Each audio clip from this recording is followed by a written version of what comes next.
to the RunRX podcast, where we talk about all things running. As many runners know, it's 90% mental.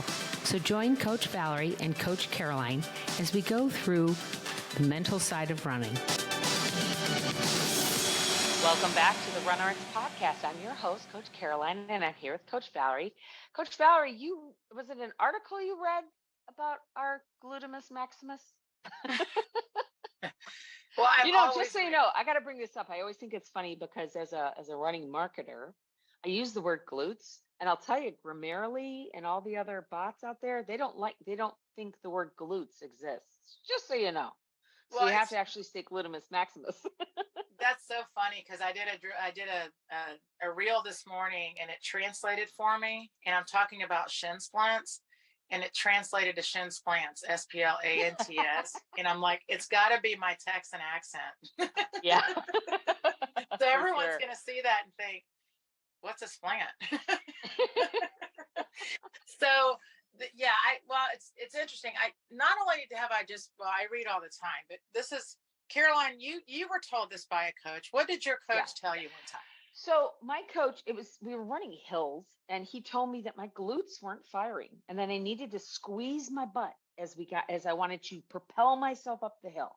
He also told me to swing my arms. Like the faster I wanted to run, we called them Terminator arms. So I had to get my fingers really tight and swing my arms like Terminator, squeeze my butt as I ran. Right. I'm laughing right now because I'm doing it, and I'm like, how could I run that way? Yeah. So, by the way, guys, I heard of a very similar thing years and years ago. I went and saw a physical therapist, and she said the exact same thing to me. I kept getting a hamstring issue in my run, and she said, well, Valerie, your hamstring hurts because your glutes aren't firing. And I was like, I have a 225 back squat. What do you mean my glutes aren't firing? Because I've always been a strength person. And so it was just I was very defensive about it. There's no way that's happening. And so again, Caroline and I laugh about this because almost everybody we meet, someone has told them this. Someone has said to them, your glutes aren't firing. And you're immediately like, what do I do? So they're like, well, fire them. What's the best way to fire them up? Squeeze them, right? Yeah. Well, there's no way you can actively squeeze your glutes while you're running. And the same thing, guys, if you're trying to swing. If you're on this podcast, mute us right now. Get out of your car, stop the thing, or get out. Go try and run while you're squeezing your butt. I dare you. Yeah. Just run down the street. You can't even run 5 steps. You'll laugh and you'll email us. And it's 1,500 steps a mile. Can you really squeeze your butt? Isolating right and left 1,500 times. See what I mean? There's just no way.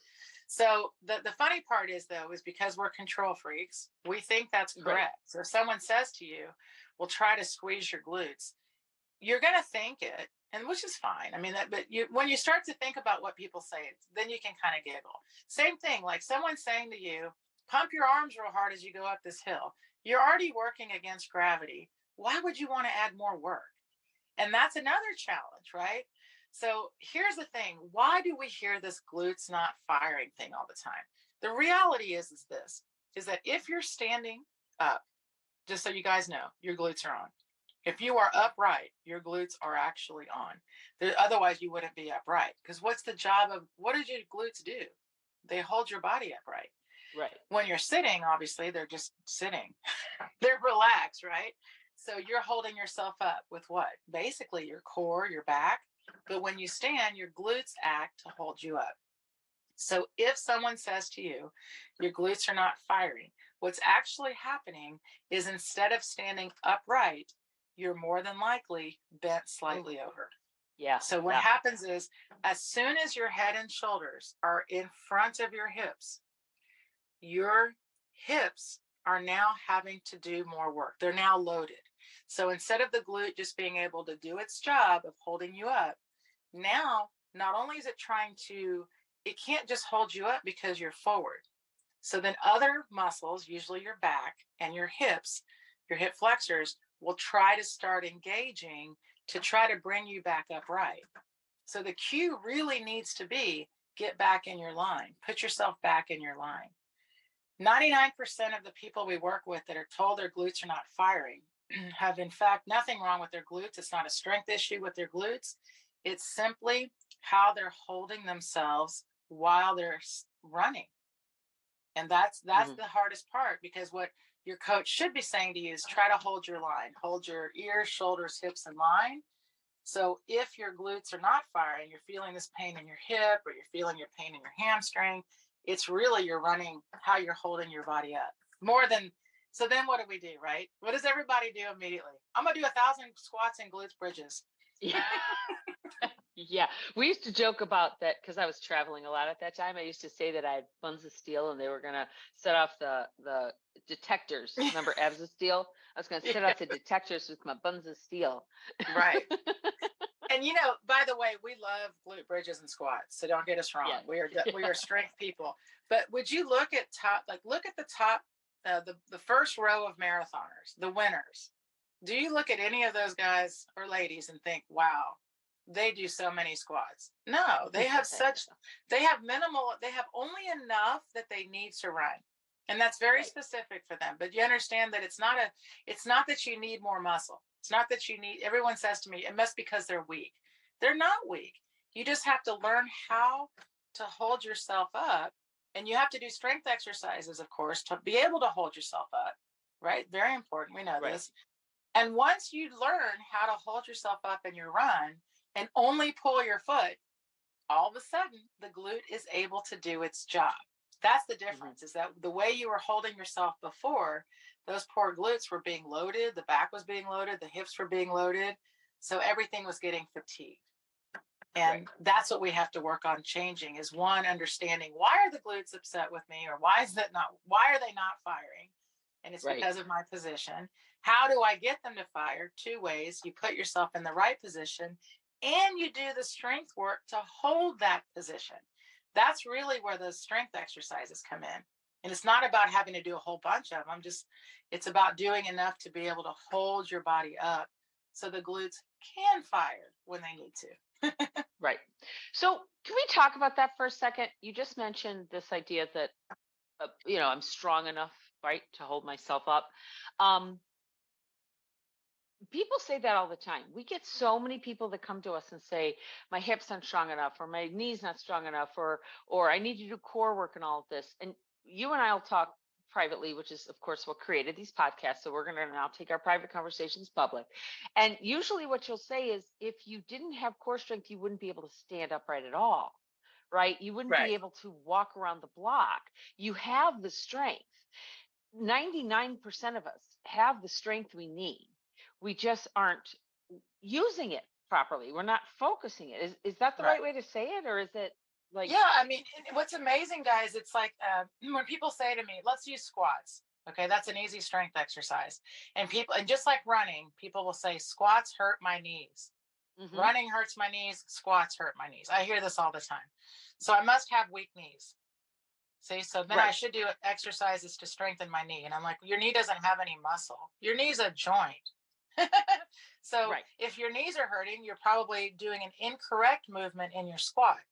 So think about that. Every time you get up and down from a chair, every time you go to the restroom, every time you get in and out of your car, you're squatting all day long. Do you ever think about how you actually sit and how you stand? You see the difference? You're going to have to sit and stand at some point. So what we do is we teach people from day one how to start activating the muscle patterns correctly. That on the way down, you've got to start working with your core. You use your core to bring your body down. And when you come up, you lift your body up and you squeeze your glutes and you activate them to lift you up. And all of a sudden, every time you go to sit down, you kind of pull your stomach in. Every time you go to get up, squeeze your glutes and lift your body up. Think about that pattern you're developing.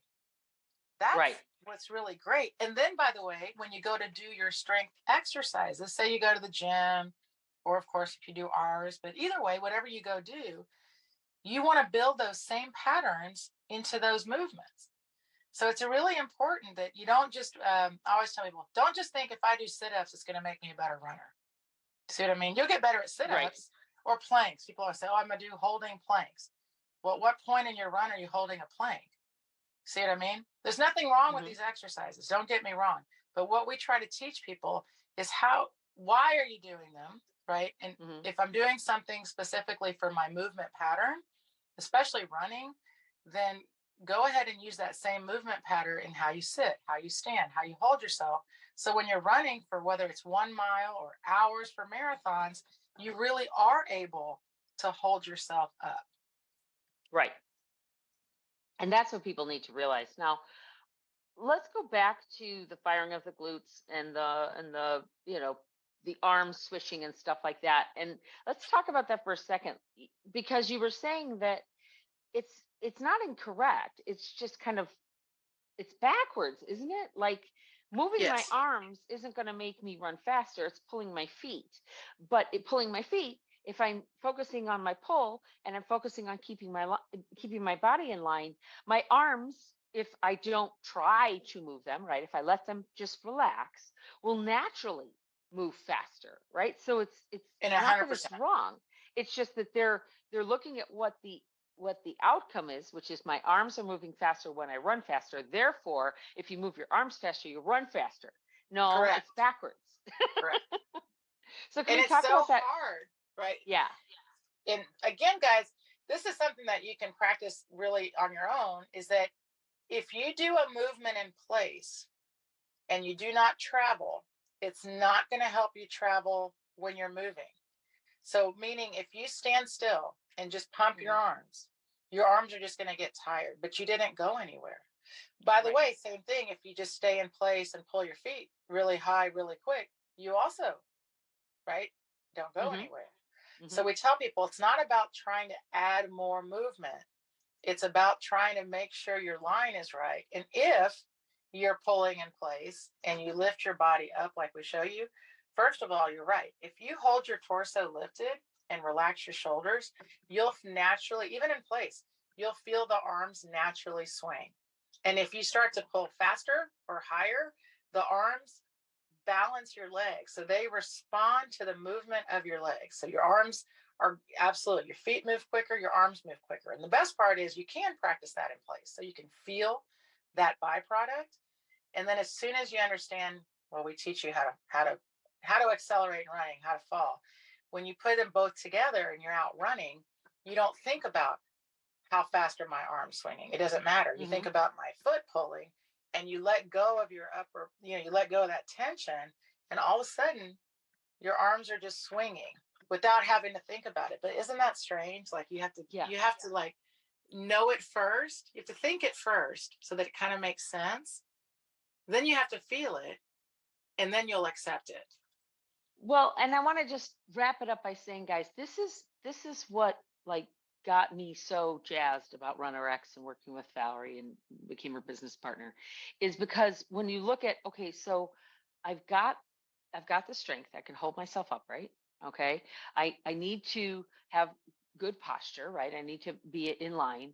I need to use what's natural in my body and in my hamstring, Right. natural muscle elasticity, um, letting it let the muscle do what it's supposed to do, and then use gravity. Everything works with gravity, guys.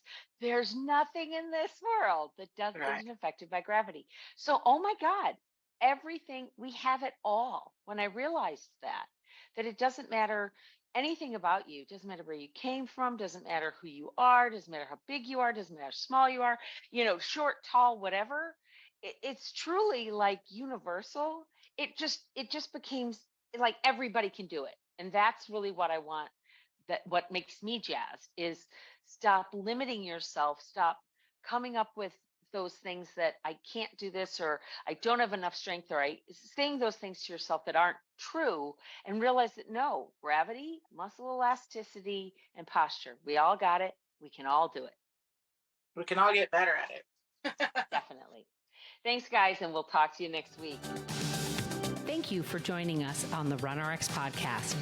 If you'd like to know more, join us at www.runrx.fit. And if you have additional questions that you'd like answered on the podcast, email us at support@runrx.fit.